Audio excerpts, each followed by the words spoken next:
Hello everyone, Prime here. I hope you enjoyed your weekend, because today we're going to be talking about Ares, facts about him, his stories, lore, and all of that good jazz. So first up, Ares, or Mars as he was called in Roman mythology, wore a helmet most of the time and rode a chariot into battle. He was armed with a shield and either a sword or a spear, so quite simple wares usually. Apparently, he sat upon a throne held up by human flesh, which is pretty edgy, and generally Ares is probably one of the most edgy gods you would ever meet across all of the mythologies. He loved war, bloodshed, the carnage that war brought, death, and the heat of battle. All of these things just made his blood boil. For this reason, men didn't like him very much, but he still somehow was able to get a temple built for himself in Athens. And he was also somehow able to get his own cult established. However, with the other gods, most of the gods,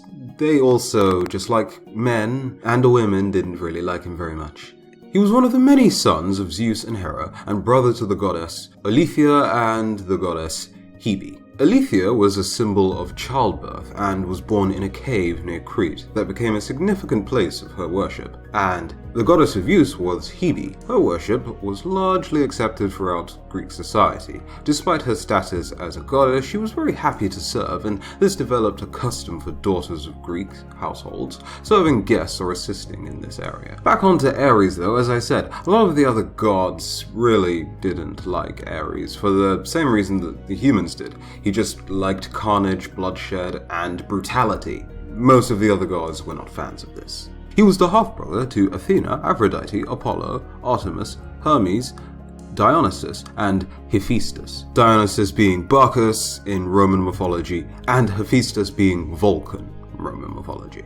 He was usually pretty hostile towards Athena, probably because he saw her as a better version of himself in some aspects, and also she was like the crowned golden child, so yeah, probably most likely fairly jelly of Athena, though that's just my assumption. I'm not 100% sure as to why specifically he hated Athena. The two of them eventually settled their differences in a battle that Athena won by hurling a massive stone that restricted Ares' movement and held him in place for so long that he lost. Most myths say that he didn't get married though. If he did marry anyone, it was probably Aphrodite. Mars, his Roman counterpart, was also said to have married his sister Bellona, or Enyo in Greek mythology. He had 3 children with Aphrodite, perhaps one more, but that's a bit questionable. Demos, meaning fear, Phobos, meaning terror, and Harmonia, meaning harmony.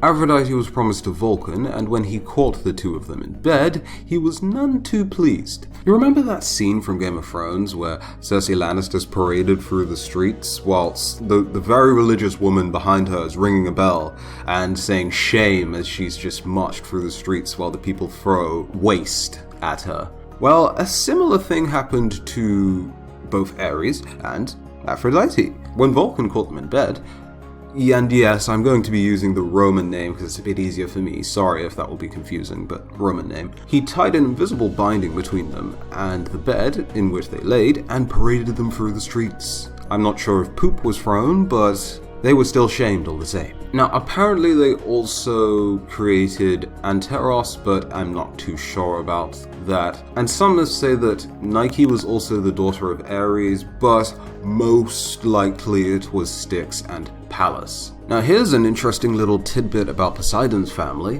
One of them actually raped a member of Ares' family. Yeah, a girl called this name, which for whatever reason I forgot to look up, but this name, this daughter of Ares was raped by a son of Poseidon. Ares was none too pleased about this, and one of the biggest mistakes you could probably make is upsetting the guy who everyone doesn't like, because he'll probably kill you in a very barbaric and horrible fashion. Which, I'm not sure if he did this, but he did kill the son of Poseidon. And after this there was a trial held for Ares on Mount Areopagus, which absolved him of the murder, and he was free to go. You remember Diomedes, right? He was the poor chap that was eaten alive by his own horses after Hercules defeated him.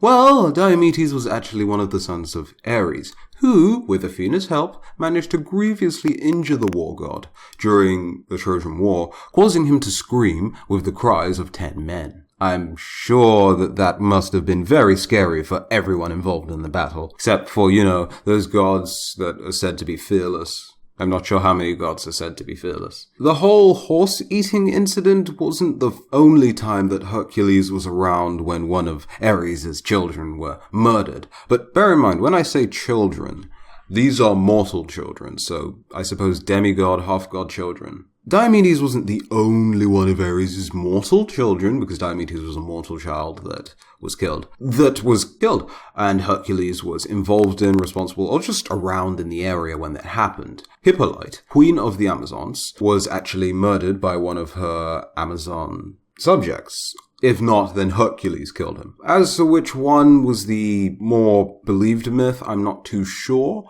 but there you go. So the last one of these mortal children of Ares that I'm going to mention here, there were more than I'm going to mention, but there's quite a list, and mentioning them all feels a bit, well, silly.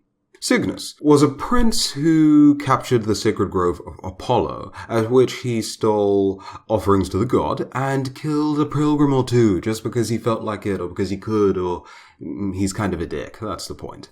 He challenged Hercules to a duel, and even despite Ares' interference, old Siggy was slain by the hero, which greatly angered Ares. God knows what would have happened if Zeus didn't step in and put an entire pillar of lightning between the two fighters, but Ares was very, very upset and very ready to probably kill Hercules. There was a sort of happy ending for Cygnus, though. Instead of just being flat out dead, he was turned into a swan, and also received his own constellation of stars. So, there's that. Okay, first off, I've gotta say, growth has just been amazing. Like, 2,000 subs already? In less than a week? Or at least it feels like it's been less than a week. Like, wow. You guys are amazing. It's kind of hard to wrap my head around. I mean, just, wow. Thank you.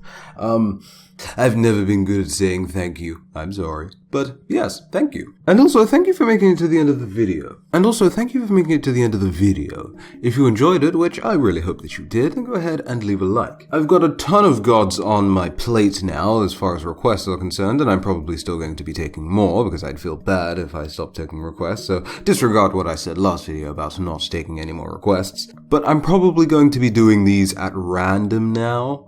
Big reason as to why I'm doing these randomly is purely because if I follow the current order and which you guys have requested them in, there's a good chance that I could get bored, and if I get bored of doing those videos, either A, I'll stop, or B, they will suck horribly.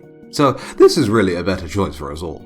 I mean, I was going to do Erlong Shen next, but then I found it kind of difficult to find a ton of information on him, so I might do something completely different for him, and we'll just see how he goes. And any video and any god that's been requested so far, I'll just pick at random and kind of do them as I feel like doing them, as there's so many that have been requested. So yeah, look forward to that, and until the next video, have a very, very good day.